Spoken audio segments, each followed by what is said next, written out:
So in this article, we're going to be looking at a an article based on a study that was done claiming that 2,000 deaths could have been prevented had Scotland locked down earlier. You can see here, according to the University of Edinburgh, they produced a study which showed that more than 2,000 coronavirus deaths could have been prevented had Scotland locked down 2 weeks earlier. And so these people claim that the death rate in Scotland could have been reduced by 80%, which is quite a lot when you think about it.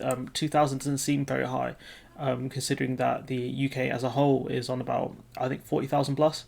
And so, Scotland's deaths must be much lower. It's something I'll add in post, which is something I should have looked on now. It doesn't matter. Experts also told Disclosure that the UK as a whole should have acted earlier. It's no big surprise. The Scottish Government said its actions had been guided by the best and most up-to-date science. I really hope people stop saying that.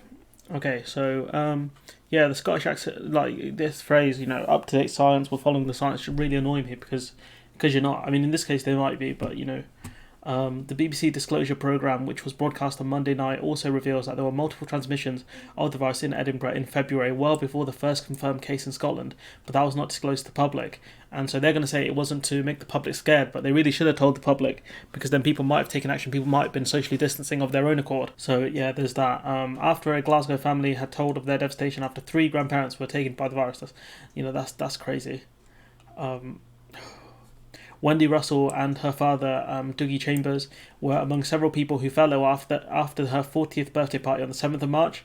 I started to think this doesn't look good. When do you ever go to a party and 5 people fall ill on the same day? So if you had tracking and tracing, you could tell whoever came into contact with these people here, you need to self-isolate because you might have caught corona. Within days, 66-year-old Dougie, who had underlying health conditions, went into hospital and tested positive for COVID-19. He died 2 weeks later. Wendy's sister, Lindsay Chambers, and her 9-year-old daughter, Anna, were then faced with losing 2 grandparents. Lindsay's parents-in-law and Mary Lehman contracted the virus soon after the party. The couple, aged 73 and 72, died within days of each other. And so I don't know if an early lockdown could have saved them. It's possible it could have done, but it's very difficult to say. If that would be the case, but it's tragic that losing one person's hard enough, but losing 3 is just heartbreaking. Lindsay said, "For a 9-year-old whose 3 grandparents were her world, why does a wee girl need to get punished like that over and over again?" The family said they believe the warnings about the coming pandemic should have been much louder, even in early March. Wendy said, "If we knew what we knew now, we wouldn't have had the party. It would never have happened. And it's these things that keep you up at night." And they're right. If the Scottish government knew in February that the coronavirus was here, then they should have taken action much quicker. I'll get to maybe some possible reasons why they haven't, but yeah.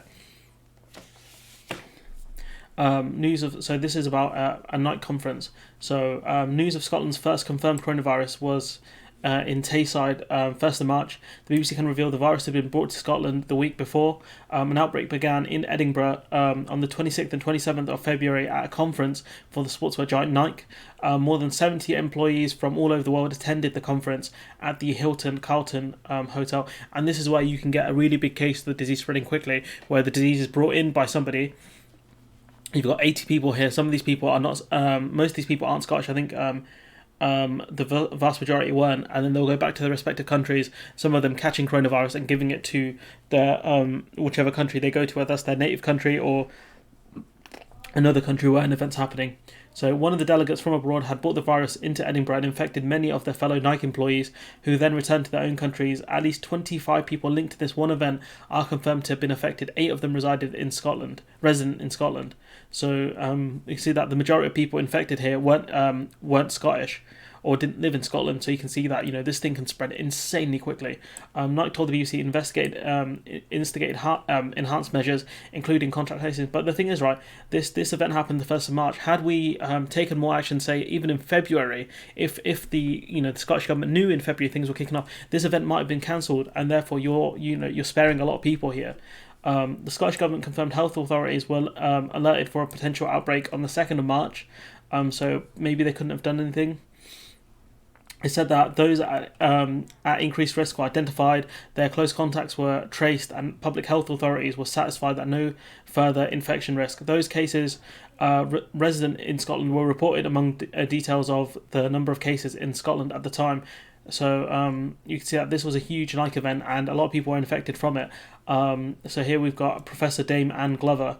Despite knowing the virus had been in Scotland since at least late February, Scotland did not ban mass gatherings until the 16th of March, or go into lockdown till the 23rd of March. So they banned mass gatherings before we did, because we didn't do anything until the lockdown, essentially, by the looks of things, if I remember that correctly. And so at least Scotland took action. It might have been that they didn't lock down earlier purely because they didn't want to undermine the English government, as much as Sturgeon enjoys doing that, because she wants Scottish independence. She might not have been wanting to look like the person who wants to undermine the government, especially when the government were pushing ideas like, oh, we don't need to lock down, we're Great Britain, all this crap. So I don't know. It could be incompetency, or it could be just fear of undermining the English government. I don't know. You guys can debate that one. She said, so this is the professor. What's it? No, this is Professor Siddar said there definitely there had definitely been more than enough information about the coming pandemic for action to have been taken much sooner across the UK. She said, we should have been acting by mid-February. We should have seen that this was not easily a virus to be contained.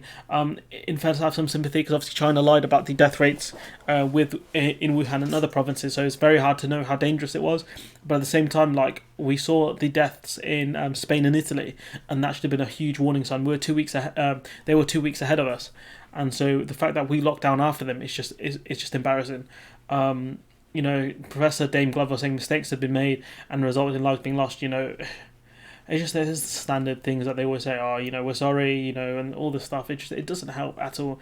I suppose you'd say they have to say it, but like, you made mistakes, like, surely you should resign or something, because you failed in your job to protect people. That's your job, to give accurate scientific advice to the Scottish government.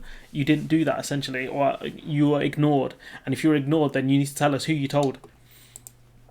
And so,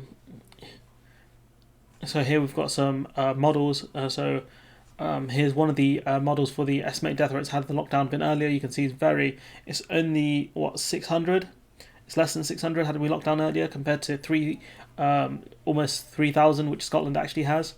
So it bases its figures on which were published by the National Record of Scotland last week, which said that a total of 2,795 people had died with confirmed or suspected cases of coronavirus. I have to stress that this article is from near the start of May.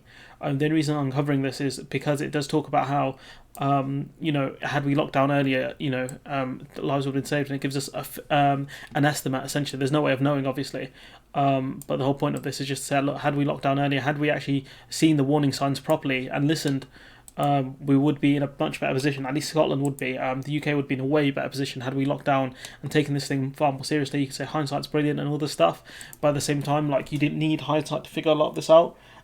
Especially when Spain and Italy were suffering massively. That's the big warning sign to say, you guys need to do something, and we didn't. And so it took us a while. You can see here, UK to ban mass gatherings in coronavirus U-turn, and the fact that we didn't lock down till the 23rd of March or something like that.